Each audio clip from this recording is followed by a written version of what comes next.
বাংলাদেশের নাগরিক, আমরা বাংলাদেশে স্বাধীনভাবে বাঁচতে চেয়েছিলাম।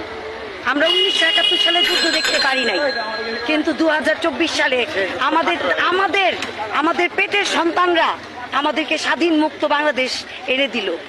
আর খুনি হাসিনা শত শত মায়ের বুক খালি করেছে, তার পতন হওয়া দরকার ছিল। আর আমাদের আজকে এই স্বাধীন বাংলাদেশে স্বাধীন করেছে আমাদের ছাত্র জনতারা।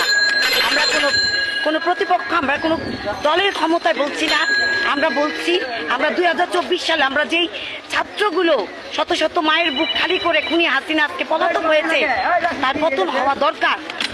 ও তো কোনোদিন ছেলে মেয়েকে বুকে নিয়ে বাস করতে পারে নাই বাংলাদেশে, ওর ছেলে মেয়ে সবসময় বিদেশে মানুষ হয়েছে। আমাদের বাংলাদেশের সন্তানদের ওই হত্যা করে এখন পালিয়ে গেছে। আমরা খুনি হাসিনার পতন চেয়েছিলাম, আর আমাদের ছাত্র জনতারে সেলুট জানাই, আর সেলুট জানাই বাংলাদেশের সেনাবাহিনীর লোকদের। ধন্যবাদ সবাইকে।